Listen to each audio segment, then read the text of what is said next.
Yon mga masters, bali 8 videos, araw-araw tuwing umaga na po tayo mag-a-upload.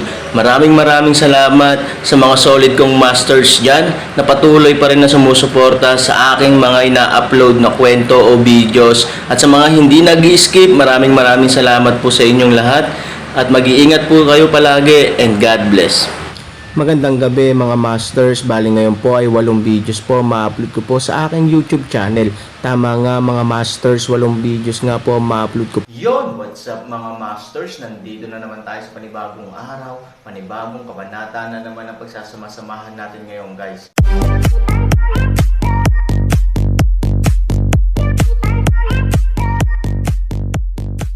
Bali mga masters, kung bago ka pa lang po sa aking YouTube channel, please click the subscribe button, lalong-lalo na po yung notification bell guys, para maging connected pa rin tayo sa isa't isa at maging updated kayo sa mga susunod ko pang video. Bali mga masters, bago natin umpisahan ng kwento ay mag-shoutout po muna tayo para sa mga solid nating tagapakinig. Shoutout kay Fernando Jimeno, shoutout kay user DM. Yun na nga mga masters, no? Bali hindi na ito patagalin. In 3, 2, 1, let's go!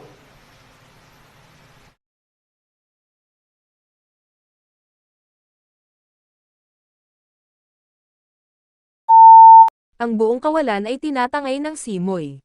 Ito ay ang sariwang hangin ng labas ng mundo, na may halimuyak ng lupa at natural na lasa. Ang nihilism ay hindi alam kung gaano katagal hindi ito naamoy na hindi gaanong simple ngunit puno ng natural na lasa. Tahimik ang buong kawalan. Walang tunog, maging ang paghinga, ay tumigil din, kung saan ang Buddha ay isang lugar na walang tao sa pangkalahatan, tahimik at nakakatakot. Malamig ang mga mukha ni Ye Gotcheng at ng ibang tao, nakatingin sa langit. Sa mahabang panahon, hindi ako nakabawi. Tatlong Yong at Lin Mengshi at iba pa, ang parehong Leng in Sito. Paanong magiging ganito? Natulala ba ako? Pinunasan ni Huyan ang kanyang mga mata at sinubukang muli ang utos ng punong guro sa kanyang kamay na i-activate ang array. Gayunpaman, kitang-kita na ang utos ng punong guro sa oras na ito ay isang piraso lamang ng basurang kahoy. Ang matanda ng Wu Liufeng ay umatras ng ilang hakbang, na kung saan ay ang kanilang hindi malay na aksyon na hinihimok ng kanilang panloob na takot. Nagmuni-muni si Sanyong at hinawakan ang kanyang buhok gamit ang dalawang kamay. Naramdaman na lang niyang mabalahibo ang kanyang anit. Ang ipinagmamalaki na hanay ng depensa ng nihilist ay nakatayo sa lahat ng direksyon sa daan-daang libong taon mula nang itatag ito, ngunit ngayon ito ay nawasak. Hindi niya alam kung matatawa ba siya o maiiyak, kung matutuwa ba siya o malulungkot. Imposible, imposible. Ang ipinagbabawal na salamangka ng nihilismo ay hindi madaling masira kung walang kapangyarihan ng 10,000 tao. Imposible. Bumulong si Ye Gotcheng at umiling-iling, halatang hindi niya kayang tanggapin ang katotohanan sa kanyang harapan. Mukhang totoo ang alamat, napangiti si Qin Shuang sa oras na ito. Alamat, sa main hall, lahat ay nakatingin kay Qin Shuang, naghihintay ng kanyang sagot. May pangupalakol si Aaron. Natural na sabi ni Qin Shuang na nakangiti. Pangupalakol. Nang marinig ito, lahat ay natigilan. Shuanger, ibig mong sabihin, hindi maisip ni Sanyong na tumingin kay Qin Shuang. Hindi tama. Sinabi mo na ang taong may maskara ay isang misteryosong tao, at ang misteryosong lalaki ay Aaron, ngunit paano magkakaroon ng panguaks ang Aaron? Ang palakol ni Pangu ay magagamit lamang sa Aaron na tumutulong sa kanyang pamilya. Matigas na umiling si Elder Erfang, na mahirap intindihin. Sabay-sabay ding tumango ang tatlong matanda.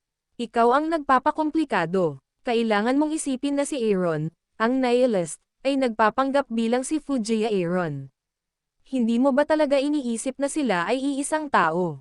Hindi ba't kabalintunaan na makita ang mga tao, na may kulay na salamin at nahihilo ang iyong sarili? Tumawa si Qin Shuang. Ikaw, ibig mong sabihin Aaron ay Aaron. Mukhang namumutla si Sanyong. Sinabi ko na kahapon, mahinahong sabi ni Qin Shuang. Pero hindi ba siya patay na? Ang dalawang taluktok ay mahaba at luma. Hindi siya namatay, namuhay lang siya sa ibang paraan. Napangiti si Qin Shuang. Umupo si Elder Sanfeng sa lupa, at ang buong tao ay nakanganga, misteryosong tao. Tama na. Napangiti si Qin Shuang. Sa katunayan, si Qin Shuang ay talagang nag-aatubili na ibunyag ang anumang impormasyon ng pagkakakilanlan ng Aaron maliban kung siya ay nagmamadali sa unang araw ng junior high school. Gayunpaman, nang ang Aaron ay naglabas na ng panguaks, alam niya na ang Aaron ay hindi nangangailangan ng anumang mga lihim. Ang ibig mong sabihin ay si Aaron ang nakikipaglaban sa maraming eksperto sa tuktok ng Kishan. Ang lalaking nakakuha ng palakol ni Pangu ay, pati Aaron. Lahat sila ay isang tao mula sa simula hanggang sa huli. Ang kaisipan ni Sanyong ay malapit ng sumabog. Tama na yan. Mahinahong sabi ni Qin Shuang. Hindi na. Napigilan ni Puff Sanyong, at isang bibig ng dugo ang bumulwak na parang walang pera. Hahaha. Aaron, misteryosong lalaki, pangupalakol. Haha, mga ninuno at ninuno, hinding-hindi ako magiging tao. Isang scoop lang ng 3,000 mahinang tubig ang kukunin ko. Hahaha, ibig sabihin 3,000. Pero sa tingin ko siya lang. Sa umpisa pa lang ay puno na siya ng diskriminasyon, may karapatan ba ako sa kanya? Ano ba ako? Mas pangit ang tawa ng buong tao kaysa sa pag-iyak niya. Ipinagmamalaki ko na si Sanyong na ang lahat ay para sa walang kabuluhan, at kahit na tumatawa ay iniisip na ako ay dapat ang tao ng sekta ng Zhongxing. Sa katunayan, isa lamang itong makasalanan. Sinira ko ang lahat. Ano kailangan ko bang mabuhay sa mundong ito? Ngunit kapag ako ay namatay, paano ko haharapin ang pagiging isang ninuno? Binuksan ni Elder Ursen Feng ang kanyang mga mata at nagkatinginan, nagulat. Lin Mengshis mata ay din mapurol, mahina tubig 3,000, kumuha lamang ng isang sandok, ang kahulugan ng mga ninuno, talagang sila ay mali din lamang, ngunit din kamay ginawa ng isang malaking pagkakamali. Si Sanyong ay isang makasalanan, siya ay hindi. Imposible, ang basurang iyon, paano magiging Aaron ang basurang iyon, at paano ito magiging misteryosong tao? Si Ye Gotcheng ay labis na naguguluhan sa kanyang mga mata, at labis na ayaw sa kanyang puso. Paanong ang taong nagdulot sa kanya ng abnormal o kahit na baluktot na sikolohiya sa tuktok ng bundok ng Kishan ay magiging basura na palagi niyang minamaliit?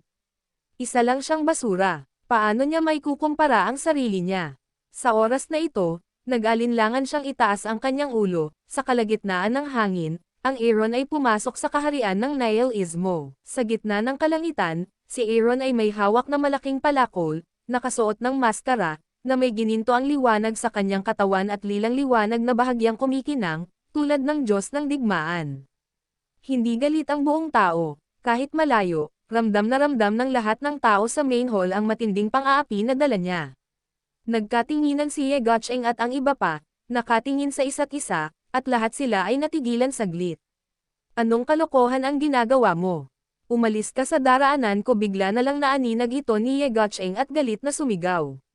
Gayunpaman, sa isang utos, ang lahat ng mga tao ay hindi maiwasang tumingin sa isa't isa, at walang sino man ang nangahas na humakbang pasulong, kahit kalahating hakbang.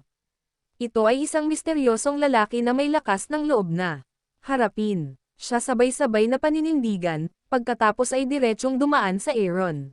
Si Wu Yan ay hindi rin nakagawa ng isang larawan ng kawalan ng laman sa kanyang kamay, gumuhit ng isang malaking bilog, at pagkatapos ay direktang sinabi sa lahat ng mga disipulo ng Yao Shen Pavilion na makipagkita sa kalaban.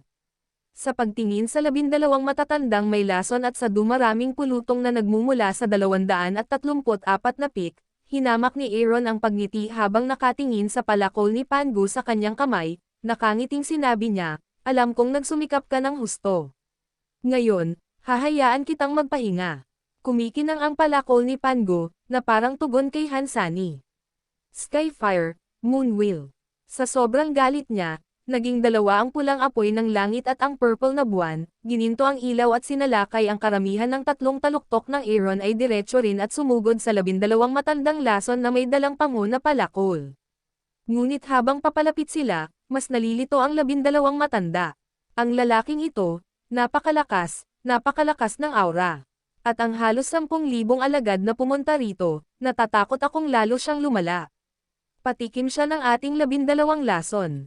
Sa sandaling bumagsak ang tunog ng matandang kasabihan ng 12 lason, bigla akong nakaramdam ng gintong liwanag, pagdating, at pagkatapos ay Sekil. Ano? Sa pangunahing bulwagan, si Wu Yan ay diretsyong nagmamasid sa digmaan, ngunit biglang nalaman na ang matandang nagmamadaling umakyat pagkatapos ng isang kislap ng ginto, liwanag.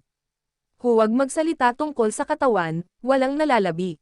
Halos nakabukas ang mga mata ni Ye Gucheng sa langit, at hindi siya makapaniwala sa kanyang nakikita. Boom! Sa oras na ito, may dalawang malakas na ingay. Maraming mga tao ang nagmamadaling tumingin dito, at nakita na ang 234 na pik ay nagtipon lamang ng 10,000 disipulo na lumilipad sa himpapawid, at may dalawang malalaking pagsabog. Isang bahagi ng apoy, purple muli, 10,000 mga tao brigade, sa pilitang out dalawang malaking butas, sa ilalim ng butas, lamang ng isang maliit na nalalabi na titira. Diyos ko, si Elder Erfang ay natigilan. Anong klaseng labanan ito? Isa lang itong one-sided gorgeous massacre, parang palabas. Tatlong walang hanggang mapurol na sileng ang nakaupo sa lupa, pansamantalang hindi nakapagsalita. Go! Go! Nagmamadaling sigaw ni Wu Yan kay Ye Gucheng. Ngunit sa oras na ito, biglang kumislap ang gintong liwanag sa bulwagan. Nakatayo na sa bulwagan ang matangkad at payat na figure ni Aaron. Agad na kumilos si Ye Gucheng at ang kanyang mga barkada at patuloy na umatras. Niwala silang lakas ng loob na lumaban. Pagtingin kay Aaron na papalapit na hakbang-hakbang, ayaw ni Ye Gucheng. Siya ang hari sa mundo, ngunit sa oras na ito, siya ay natatakot sa isang tao at umuurong ng hakbang-hakbang. Gayunpaman, dahil sa malakas na hininga ni Aaron, ayaw niyang kumain. Isang hakbang, dalawang hakbang, tatlong hakbang, na para bang ang kamatayan ay patungo sa kanila. Naramdaman na ni Elder Wu Liufeng na ang kanyang pandiya ay basa at ang kanyang mga paa ay nanginginig ng husto. Hindi napigilan ni Ye Gucheng ang pag-urong sa likod ng mga tao sa oras na ito. Nawala na sa langit ang dating mayabang na kay-abangan. Mahusay, mahusay. 2-3 pik matanda kaagad kapwa masaya pagbati paraan. Sa kabutihang palad, ang Aaron ay dumating, kung hindi, ang nihilism ay mabubuhay magpakailanman sa kapaligiran ng walang araw. Aaron ay dumating sa Qin Shuang ngumiti, alam kong darating ka. Bakit hindi ako sumama? Ikaw ang aking nakatatandang martial sister. Aaron smiled. Qin Shuang nodded, gusto lang ipaliwanag kung ano. Aaron shook kanyang ulo, hindi na kailangang ipaliwanag. Alam ko, ang kanilang pinili syempre iginagalang ko. Tapos na sabihin, inilagay ni Aaron ang pangitain sa katawan ni Ye Gucheng, agad na nang ineg si Ye Gucheng. Huwag kang masyadong matakot, inaalis ko lang si Qin Shuang. May mga opinyon ka ba? Natigilan si Ye Gucheng. Anong ibig niyang sabihin? Tara na, tumingin si Aaron kay Qin Shuang. Pero, ang mga mata ni Qin Shuang ay puno ng pag-asa kina Lin Mengzi at San Yong. Sila ay nasa hustong gulang, at ang mga nasa hustong gulang ay may pananagutan sa kanilang mga aksyon. Nagbabayad sila para sa kung ano ang kanilang pinili. Tapos na sabihin, Aaron turns round directly, we'll leave. Para sa Aaron, si Qin Shuang ay mabait sa kanya, at talagang may damdamin ng kanyang nakababatang martial na kapatid na babae at kapatid na lalaki. May gagawin si Qin Shuang, kaya hindi pwedeng umupo si Aaron at huwag pansinin ito. Ngunit para sa ibang tao, ang Aaron ay walang damdamin at hindi naghihiganti sa kanila. Tapos na ang kanyang tungkulin. Gusto niyang makasama sa iisang paaralan. I-click. Sa sandaling bumagsak ang boses ni Aaron, biglang tumigas ang ngiti ni Elder Ersen Feng, at napaupo siya sa lupa. Maging si Lin Mengzi ay natigilan at umatras. Biglang nagdilim sa sukdulan ang puso ni San Yong. Yun na nga mga masters, no? Bali panibagong kabanata na naman yung natapos natin ngayong gabi. Muli, maraming salamat po.